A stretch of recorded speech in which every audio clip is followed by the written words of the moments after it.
2ஆம் அதிகாரத்தை சில வசனங்களை வாசிக்கிறேன். சகோதரரே, நாங்கள் உங்களிடத்திலே பிரவேசித்தது வீணா இருக்கவில்லை என்று நீங்கள் அறிந்திருக்கிறீர்கள்.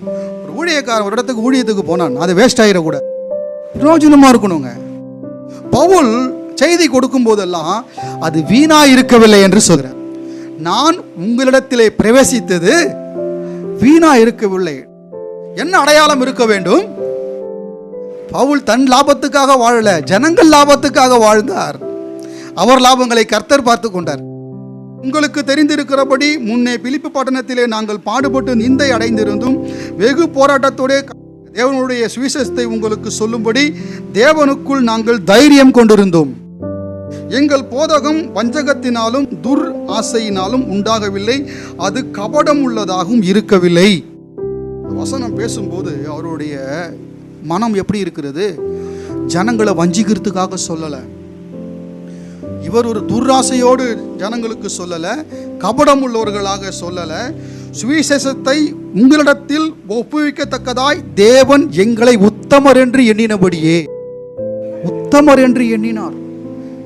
தேவன் என்னை உண்மையுள்ளவன் என்று எண்ணி இந்த ஊழியத்துக்கு ஏற்படுத்தினார். சுவிசேஷத்தை ஒப்புவிக்கிறார், நற்செய்தியை ஒப்புவிக்கிறார், கர்த்தருடைய வார்த்தையை ஒப்புவிக்கிறார். உத்தமர் என்று எண்ணினபடியே நாங்கள் மனுஷருக்கு அல்ல, எங்கள் இருதயங்களை சோதித்தறிகிற தேவனுக்கு பிரியம் உண்டாக நாங்கள் பேசுகிறோம். ஜனங்களுக்கு பிரியம் உண்டாகிறது எங்கள் விஷயம் கிடையாது. ஜனங்களுக்கு பிடிக்காம கூட இருக்கலாம் சில வேலைகள், அது அவங்க தேவைப்படாமல் இருக்கலாம். பிரசங்கெல்லாம் வேண்டாம் சார், 2 டான்ஸ் ஆடுங்க, ஜனங்க பார்த்துட்டு என்ன செய்வாங்க? கை தட்டிட்டு போயிடுவாங்க. ஒரு நாடகம் போடுங்க, கோமாளித்தனமாக எதனா பண்ணுங்க, பிரசங்கம் பண்ணாதீங்க. ஏன்? அப்பதான் ஜனங்களுக்கு பிடிக்கும்.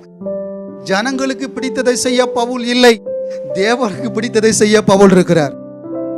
தேவனுக்கு பிரியம் உண்டாக பேசுகிறோம். எங்களுக்கு தெரிந்திருக்கிறபடி நாங்கள் ஒரு காலம் இச்சகமான வசனங்களை சொல்லவும் இல்லை, பொருளாசி உள்ளவர்களாக மாயமனவும் இல்லை. தேவன் சாட்சி. ஒவ்வொரு ஊழியனும் ஒவ்வொரு ஊழியக்காரனும் இந்த வார்த்தையின்படி ஆவானால் விசுவாசம் என்றைக்கோ பிரசித்தமாயிருக்குமே.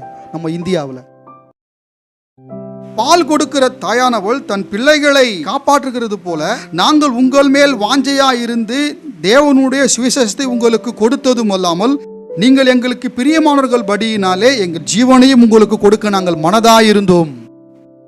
ஒரு தாயை போல பிள்ளையின் பசியை அறிந்து ஆற்றணும். பிள்ளைக்கு தேவையான எல்லா போஷாக்கும் இப்போது எங்கே இருக்கிறது? தாயின் மார்பிலே இருக்கிறது. நீங்கள் எங்களுக்கு பிரியமானவர்கள் படியினாலே எங்கள் ஜீவனையும் உங்களுக்கு கொடுக்க நாங்கள் மனதாயிருந்தோம். ஜீவனை கொடுத்து ஊழியக்காரங்க பார்த்துருக்கிறீங்களா? அவர் ஊழியத்தில் ஜீவனையே கொடுத்தார். எப்படி கொடுத்தாரு? இங்கே தான் செத்து போனார். அந்த வியாதி தெய்வீக சுகத்துக்காக நின்று செத்து போனார். இதுவா ஜனங்களுக்காக ஜீவனை கொடுக்கறது? ஜனங்களுக்காக ஜீவனை கொடுக்கறதுனா என்ன? செத்து என்ன பிரயோஜனங்க?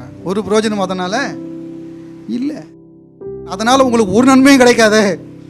நான் செத்து உங்களுக்கு என்ன லாபம்? நான் உயிரோடு இருக்க விரும்புகிறேன். எதற்காக? உங்களுக்கு வார்த்தைகளை அறிவிக்கும்படியாக.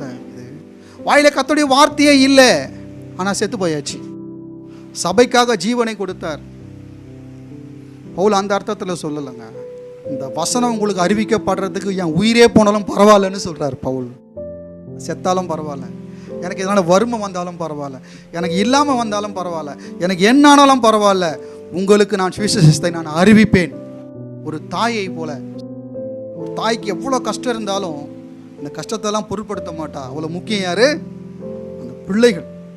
அந்த பிள்ளையை போஷித்து அவள் காப்பாற்றுகிறாள்.